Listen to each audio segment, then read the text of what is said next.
Well, it's great to see all of you today, and I want to start by thanking Brother Bo and I think Brother Joel helped put up our projector, so we got it mounted today, so that's good. I hope we're recording. I hit the record button, but I don't see anything on the computer, so we may or may not be recording today, but if not, we'll get it next time. Last time that we were here, we were talking about possible physiological reasons for people living so long. It was that it could be just that God slowed the process down and He has sped it up in our day and time. We talk about there are other explanations I've heard, such as genetics, such as the Earth's magnetic field being stronger, which would deflect harmful rays and will also help stabilize our human cells. The oxygen level being greater at one point, maybe better nutrition, and a lot of other things that have been postulated along that line. And in some ways, it's neither here nor there. We believe what the Bible says about it. And but anyway, I did want to mention some of those to you. Today, we want to begin looking at the flood, and going to be doing that for the next few weeks anyway. And I've got some information I'll share with you, but also have a lot of pictures online that will kind of go through and let you see some what I consider flood evidence, and I believe it abounds all over the world. A lot of times people will. I think that's one of the things sometimes that people, particularly evolutionists, are very skeptical about as well. Worldwide flood. Where's your evidence for that? It's all over. And it is mind-boggling to me that people will make fun of us for talking about a worldwide flood when 70% of our planet is still covered by water. And if you lower the mountains, raise the valleys, we'd be 1.5 miles underwater even today. Somebody says, where the water goes, it's still here. And then in the next breath they say, well, Mars, which didn't have a speck of water, was covered with a flood at one point in time. Again, they sometimes criticize us, but that is completely illogical to me, the reasoning. I don't understand the reasoning behind some of that. But we'll look at what the Bible says about the flood and look at various evidences. Last time the bell called us, we were talking about a population explosion. We'll read the text here in just a minute. But we're told in Genesis 6 and verse 1 that the earth was multiplying, population was multiplying exceedingly. And we said we have no idea. The Bible doesn't say how many there were, but I just put some of these up to show you what it could have been. Easily in the hundreds of thousands of people that lived on the planet. Easily could have been, by not much of a stretch of imagination, in the millions, and even in the billions is not out of the realm of possibility. So there were multitudes of people on the earth. We don't know how many there were. So here's what the text says in Genesis 6, verses 1 through 3. It says, and it came to pass when men began to multiply on the face of the earth, and daughters were born unto them, that the sons of God saw the daughters of men, that they were fair, and they took them wives of all which they chose. And the Lord said, my spirit shall not always strive with man, for that he is also flesh, yet his days shall be 120 years. So we're going to see, and I've heard my dad talk many times about the days of Noah, how wicked that the world was, and that Noah was the one that found grace in the eyes of the Lord. But what led to this violence and wickedness and evil? It seems to be predicated with this event. The sons of God marrying the daughters of men. Or we could think about godly people marrying ungodly people, and the spiritual change that happened along that line. We read in Genesis 4 and about verse 25 or 26 that in the days of Seth, it says men began to call on the name of the Lord. So Seth's line seemed to be a holy, righteous line, at least for a time. And on the flip side, you had the line of Cain, and we get just a glimpse of Cain with Lamech. I think we've talked about him the other day, the seventh in the line from going through Cain, and how wicked he was, that he was guilty of murder, polygamy, some of those sorts of things. And that event seems to have put the world on a downhill cycle at that point. That means my spirit shall not always strive with man, for that he also is flesh. What's he trying to say there? What's God saying? He knows this. I think that I kind of view that as almost like with Saul. When Saul left him, it says the Spirit of God kind of left Saul. So I've kind of visualized that. And I guess we'd say, as far as New Testament, we might consider those that have fallen from grace or fallen away from God, that God was no longer with them.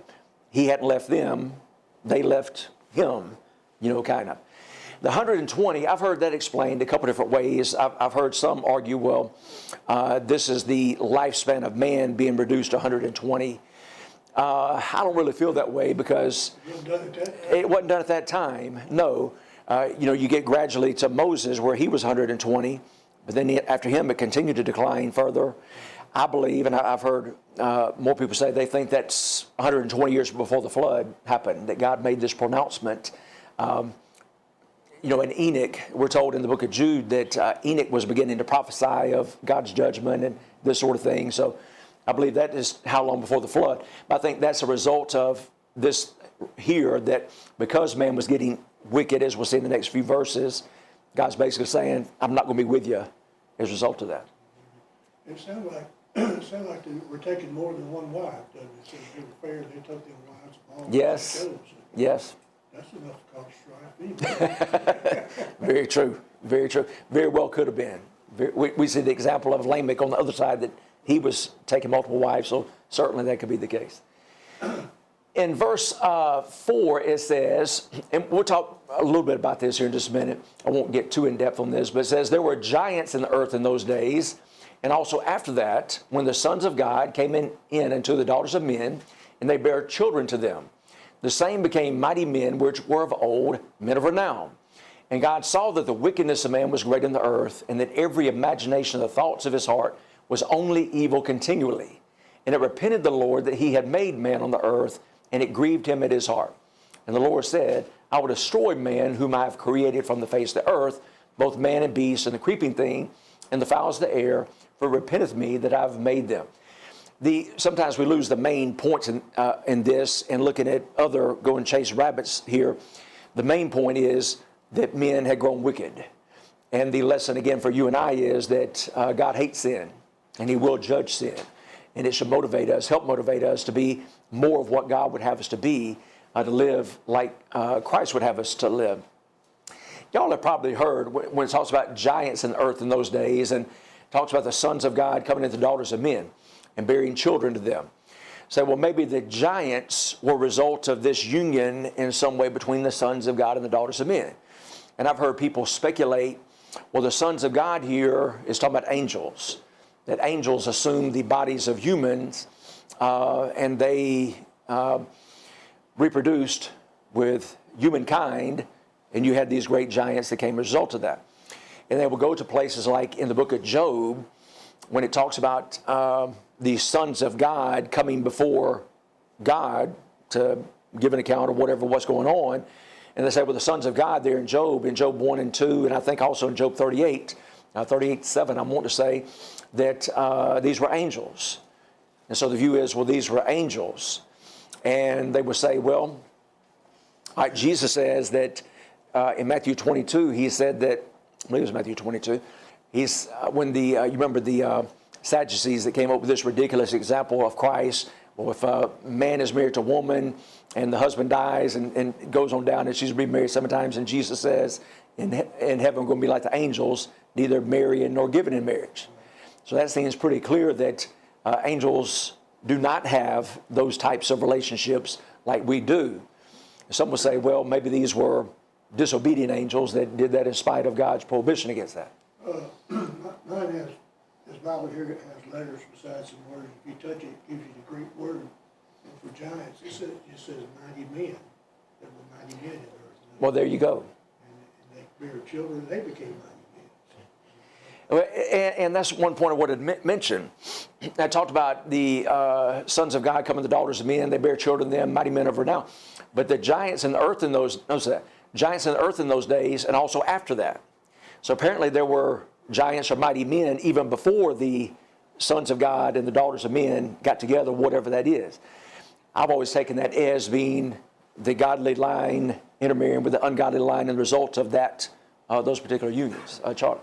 Well, in 2 Peter 3:5 it says, and the spread not the old world, but say Noah, the eighth person, a preacher of righteousness, bringing in the flood upon the world of the ungodly. That's right, and I didn't hear if you might have said that. Did it say in that verse, Charlie, something about they are willfully ignorant? I don't know if it's that verse or the previous verse.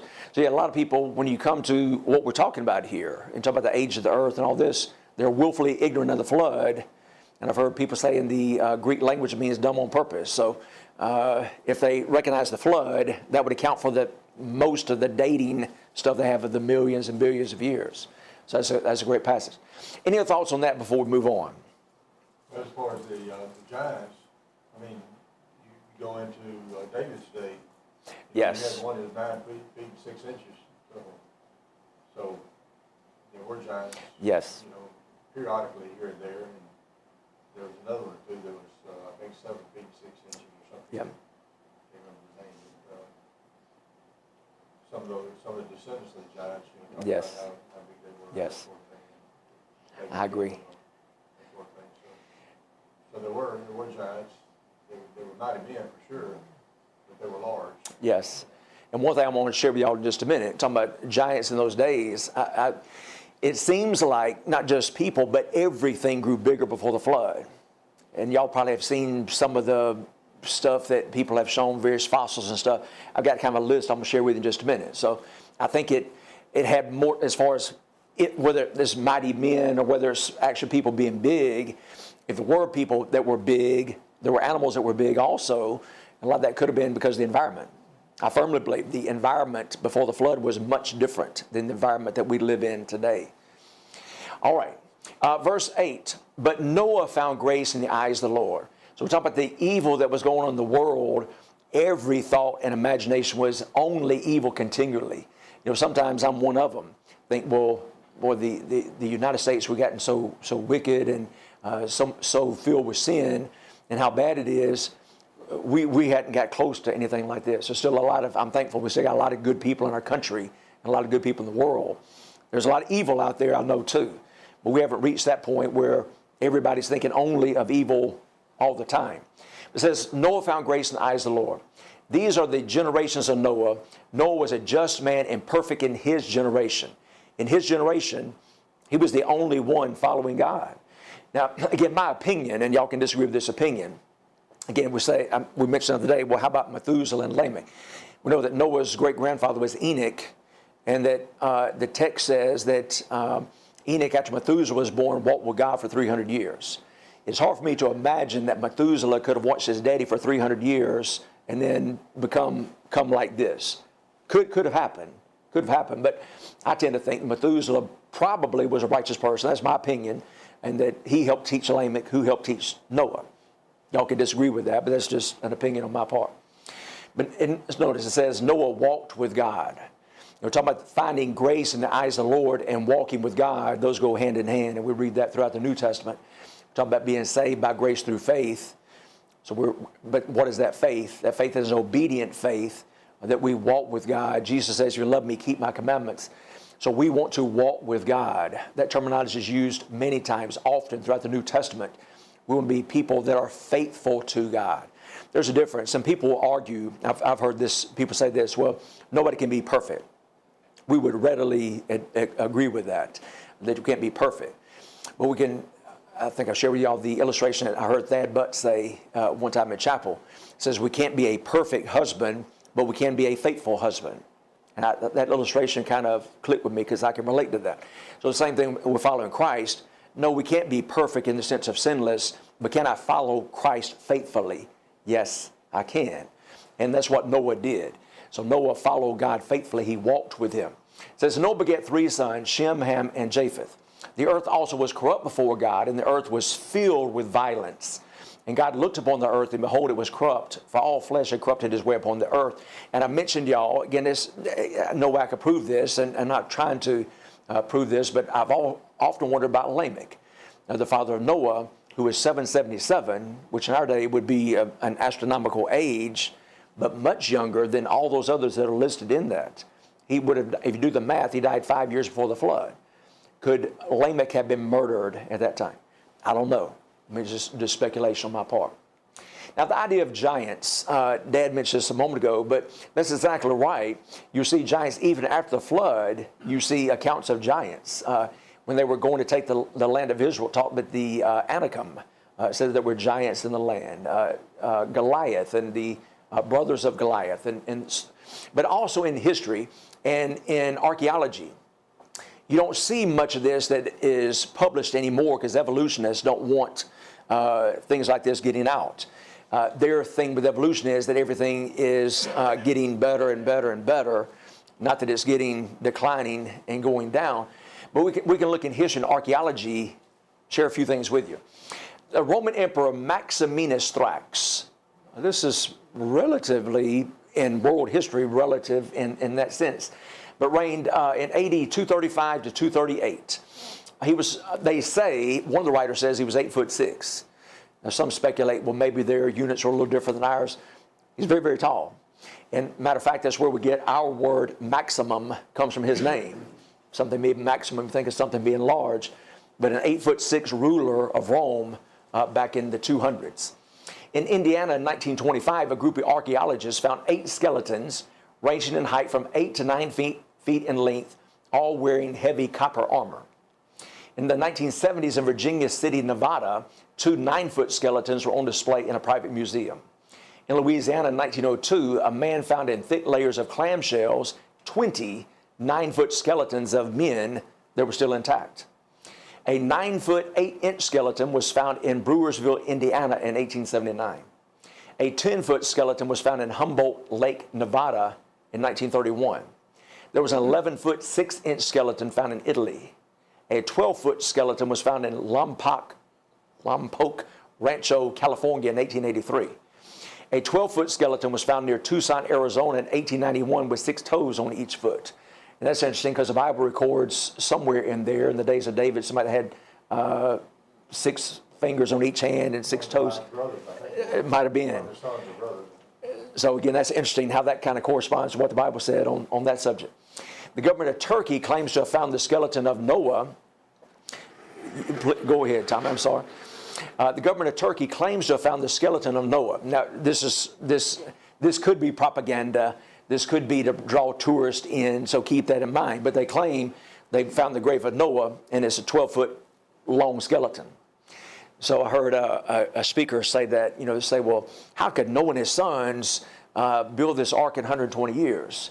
And he made a joke and said, you hadn't seen those boys. So they might have been really big old boys.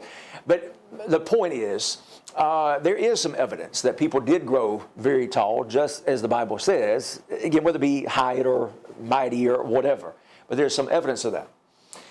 This was interesting to me.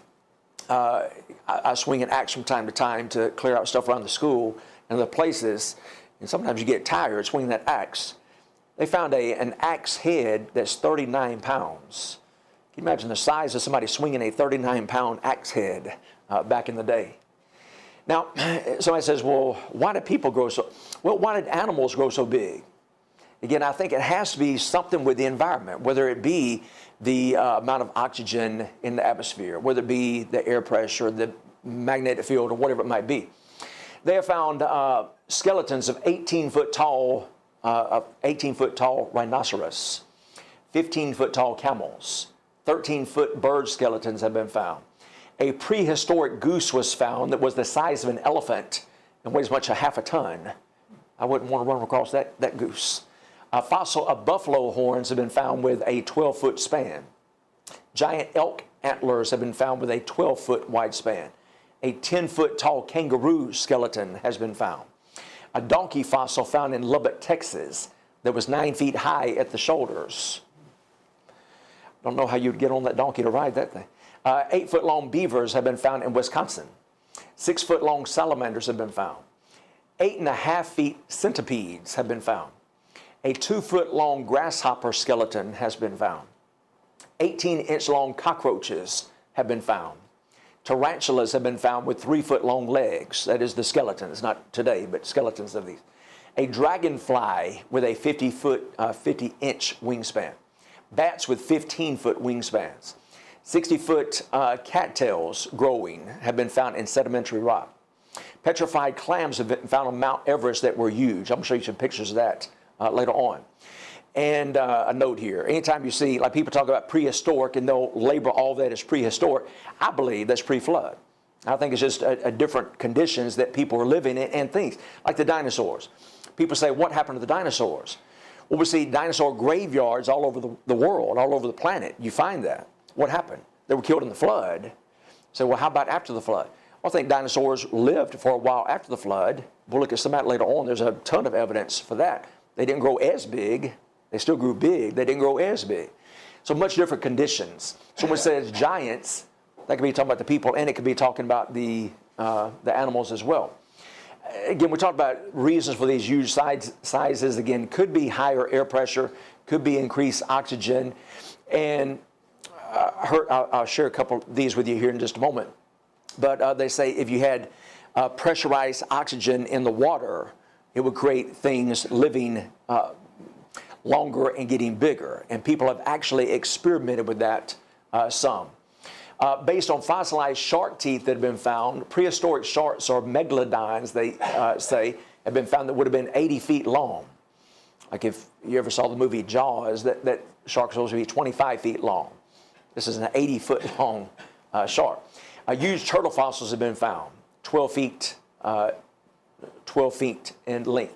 Oyster shells, 11.5 feet wide, were found in the mountains of Peru. There were over 500 of these shells found together in the mountains of Peru. 2 miles up, these things were found. Piranhas today, actually there are creationist scientists that are doing experiments on some of these things. Real scientists won't. But I say real scientists. To me, those are the real scientists. The evolutionist scientists won't.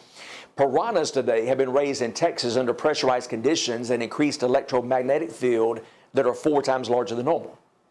And I'm told that lizards will grow all their lives and other reptiles will.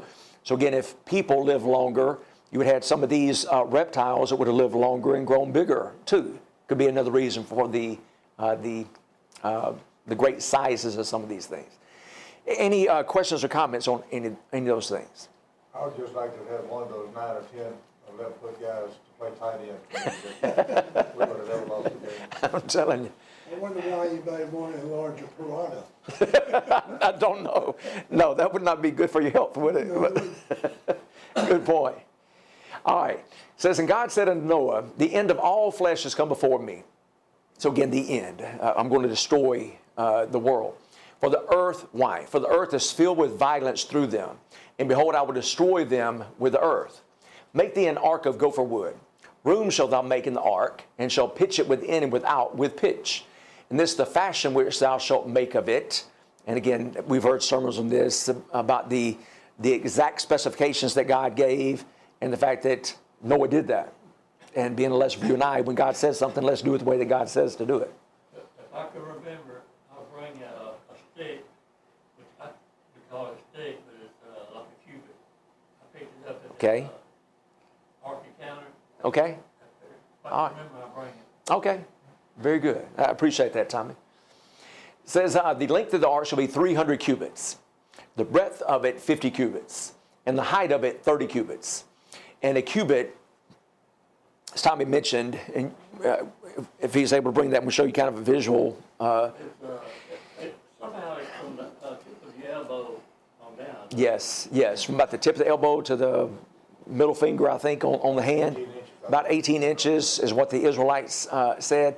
I read somewhere, I want to say B.W. Johnson had said, like in the pyramids, you can look at the way the pyramids were built and the measurements that they gave. And B.W. Johnson says the Egyptian cubit was 21.88 inches. It's a little longer than a Jewish cubit.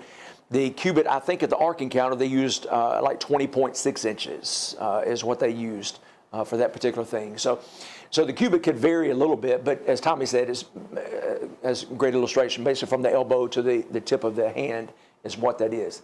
So like so an easy way to convert this, for me. I got different tricks I use in math to try to be able to do things. But this is a pretty simple one.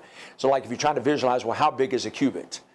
Well, if it's 18 inches, we know that a yard is 36 inches. If you half that number, that's how many yards it is. So like if you took 300 and just halved it, 150.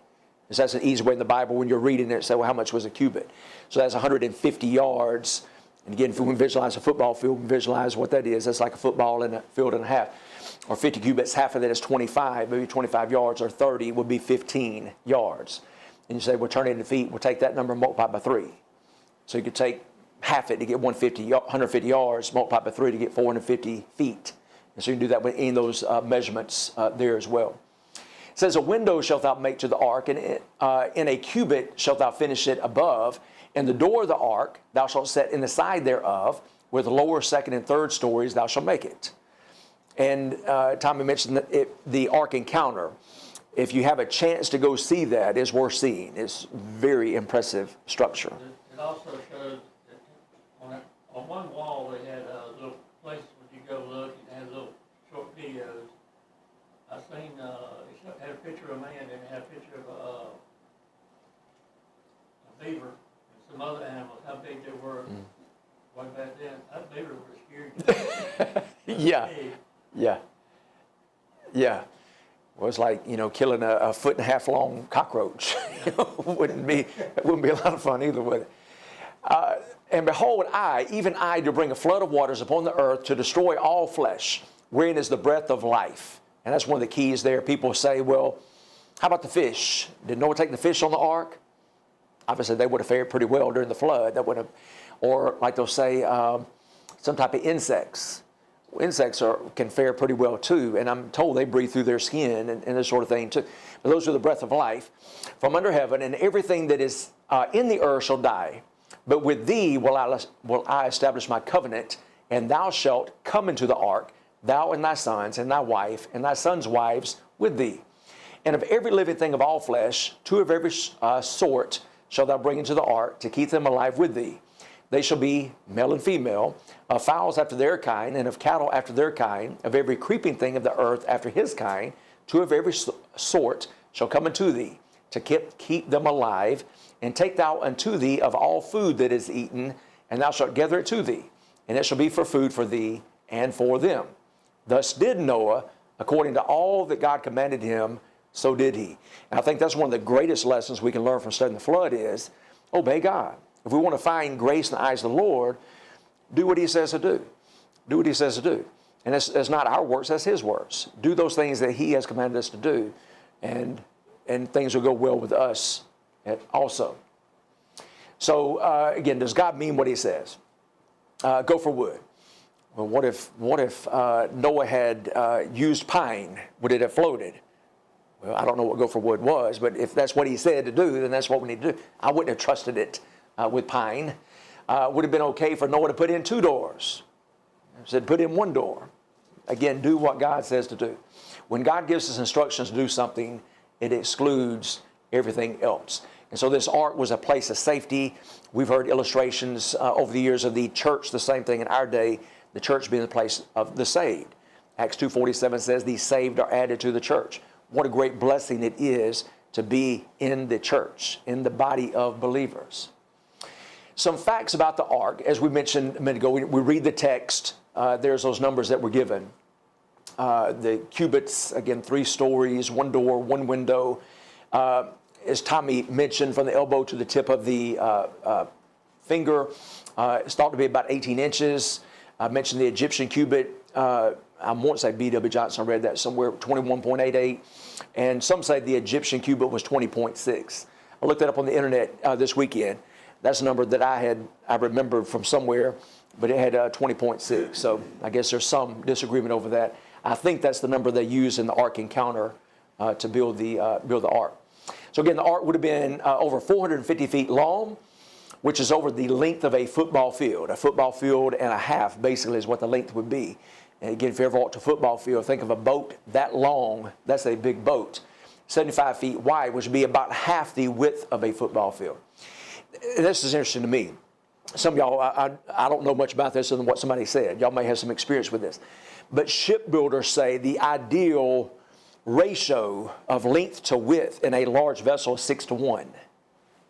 Well, if you 300 to 50, that's a 6:1 ratio, which is the perfect dimensions that is even used today. You would think God knew what he was doing if he didn't know any better when you look at that. So that's precisely what the dimensions for the ark were. Again, I didn't come up with these. I've stolen these from other presentations I've seen. But they estimate that over 1 million feet of space would be in the ark. That's a lot of space. That's not even cubic space, but like square feet. The volume would be 1,396,000 cubic feet of space in that boat. That's a lot of space. The gross tonnage, it said it could hold over 13,000, almost 14,000 tons of cargo and people. 14,000 times 2,000 is a lot of weight. The freight capacity would be the equivalent to 550 railroad stock cars as far as what the ark could have held. One estimate said it could have held 125,280 sheep-sized animals would have fit in the ark. People will say, could all those animals have really gotten in the ark? Yeah, they could, with space left over in that boat. Again, I stole this from somebody. One estimate, like the Bible says, he would take 2 of every kind, or the unclean, 7 of each of the unclean, the kinds. It's not necessarily our species. One of the speakers was talking about that. It's not necessarily our species. That's kind of a man-made thing that's been done, like the various types of dogs. Did Noah take a German Shepherd and a Poodle? Well, not necessarily. Maybe he did. But 2 dogs. And some say that, and again, I'm not an expert on this either, but like if you took 2 dogs, it'd be like almost like a wolf-like creature. If they kept breeding, there's enough genetic material that you would get all the different types of dogs that we have on the planet today. It can happen pretty quickly in doing that. They said that ark in Kentucky, they said that too, that, like cats, it might not have been a tiger and a lion and a cheetah. Right. It was been some type of cat that these others have developed. Right. Thus, they would probably, you just take big elephants and big giraffes, you probably Take the young ones. Yes. That's sort of point toward evolution. What's that now? Toward evolution, does that point toward evolution? What do you think? Lions develop into tigers and cheetahs and all those other kind of things. I don't think so, but I mean, No. it's what Yeah. you just said. It's kind of like, you mentioned dogs, all dogs originate from wolves, probably. Right. Look at all the dogs, how many different kinds of dogs we have today. That was breeding, not evolution. Yeah. So yes, so like I've heard, one of the keys to kind of studying this is what animals can breed with other animals and stuff like that is kind of a rule of thumb that you can use on that. So, but anyway, to Brother Bill's point, that's a good point he makes. A lot of times people will look at things like that, like breeding different types of roses or different types of dogs, different types of cats, and say, well, that's evolution. No, it's not. No, it's not. I think God plays great genetic diversity within all of us. It's like people. People look a lot different all over the world, but we come from a common ancestor. So there's adaptation and stuff like that can occur within things, but you never see one kind of thing turning into another kind of thing. Charlie, you had a point. I in Joshua 24:3, it says that I took your father Abraham from the other side of the flood and led him throughout all the land of Canaan and multiplied his seed and gave him Isaac. Good point. Talking about Abraham, the other side of the flood, I've heard different things about that. The other side of the river, some say, some think of it, the other side of the Red Sea, being another interpretation of that, but it's a good passage. So here's one estimate said where you could have pretty conservative numbers here, but there's actually creationists that have studied this, trying to trace the lineage and genetics to see, well, how many could you have? So mammals, they say, could have been 7,428 kinds, over 4,000 kinds of birds, over 3,000 kinds of reptiles. And I saw one estimate that said some of them have even gone so far to say it could have been less than 1,000 of all animals to have gotten all that we have now. I don't know about all that. But if you took these numbers and said, okay, how well would they fit in the ark? Well, the estimates would have been, so you'd have, if you added these up, that's what you get as far as total animals. The space available, floor space you would have, would be this number right here. So the birds would take up less than 3% of all the space on the ark. If you took over 4,000 birds, it'd be less than 3% of the space. If you took all these mammals here, this is how much square feet, under 30% of the ark space would be taken up by that. If you looked at the reptiles, a little over 15% of the space. So the total space that this amount of animals, that's a lot of animals to take up, would be less than 50% of the actual floor space in the ark. So easily could have hit thousands and thousands. So you can see, like if these numbers are wrong, if it's a little bit more, plenty of space. Or you could look at it, I've looked at it this way. If these animals took up less than 50% of the space, what was the plan for the other 50%? I think some of that was for other people that could have come on the ark if they had chosen to. If they had listened to the preaching of Noah, they could have repented and come on the ark if they had chosen to. Store food to feed those animals. And you got to store, true. That is true. It's going to take a lot of food to feed all those. All right, here I found this online, one artist representation of what the ark said. And I heard one speaker say, and I agree with this, in the children's book, they have this little bitty boat with the animals about to bust out of it and stuff like that. I think and that's not a real realistic picture of what it looked like. I think we need to give kids a realistic picture of how big this boat was. That's this is several years ago. I think it's before it was finished, but the ark exhibit that they're working on in Kentucky. And again, some of you have visited that. It's impressive, awe-inspiring thing. You see how the windows are there on the top of the ark? You see that represent, it says in the Bible, a window, but several representations I've seen have windows all the way around, and they think that would be for ventilation. Yeah. You could still call that one window, even though it's... Maybe, and was that accurate? I've heard different things on that. Was that accurate, or I've heard others say it's kind of along this top layer maybe. I don't know. But yeah. So yeah, was it one window or one opening or? Good point. There was a guy named Ron White back in the 70s and 80s that found this in modern day Turkey in the mountains of Ararat, and who thinks, he didn't think, he's passed on now, but he said this is where Noah's Ark was. We don't know. I remember Mom and Dad taking me to the movies. There was a movie that came out in the 70s on Noah's Ark that, as a little kid, I found fascinating. It was just real, and they were speculating about, all the sightings of a possible Noah's Ark in the tops of the mountains. Could it be in the tops of the mountains, kind of frozen in there? And that's possible. If you had cold enough conditions, it would have lasted. You're talking about a boat 4,400 years ago.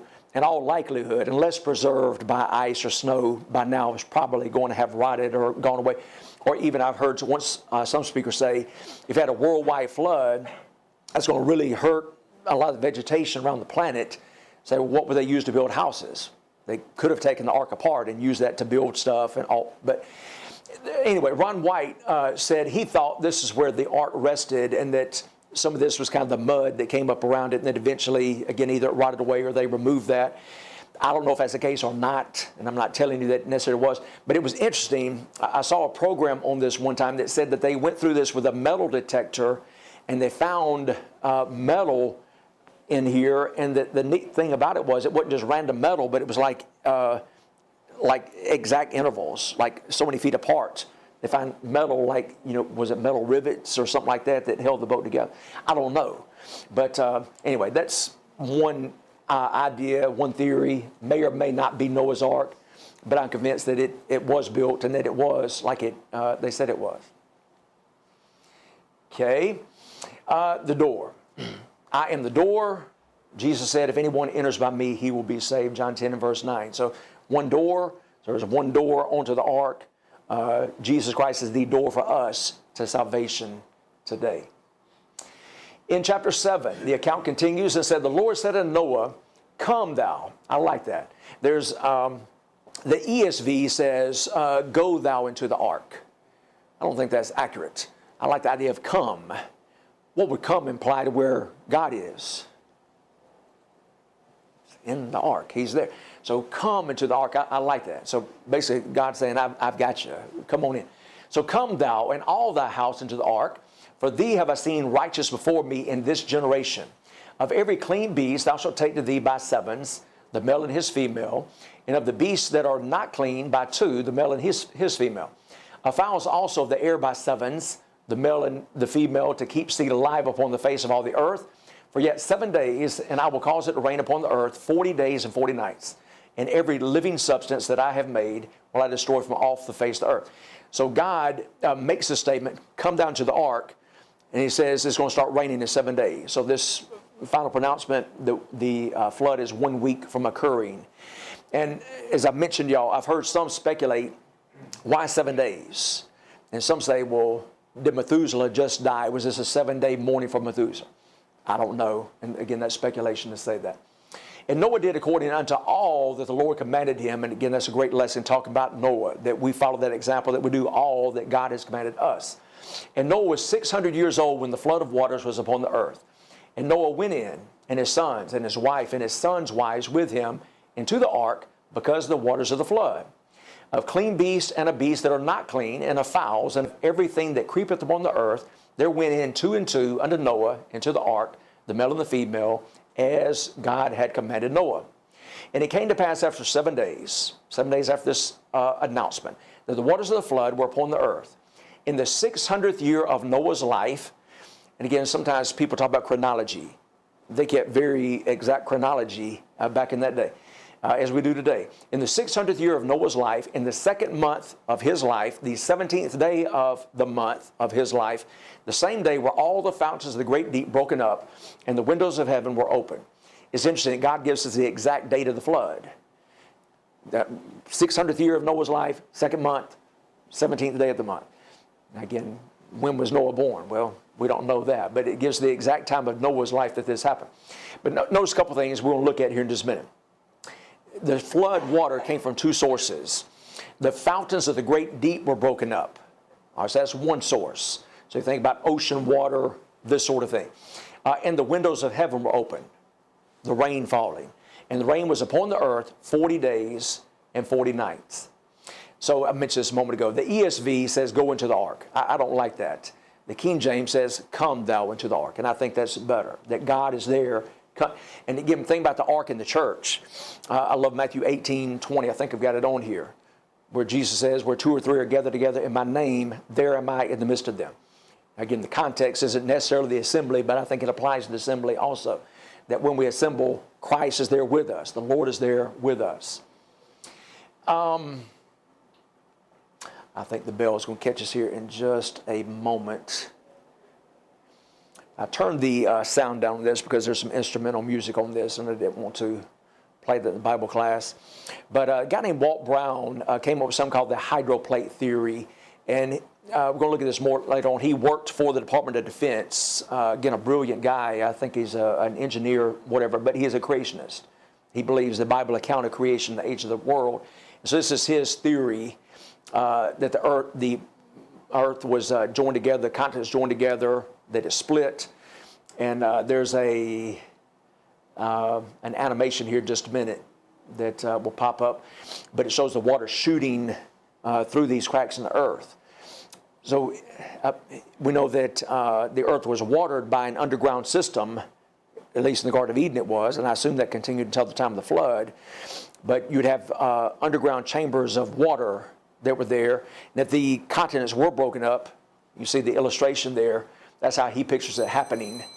There's the water gushing out. That's amazing to me. His estimation would be 30 trillion, the energy would be equivalent of 30 trillion hydrogen bombs being released into the atmosphere, which is, again, incredible. But we'll end with that. Thank you very much for your good attention, and Lord willing, we'll continue this next time.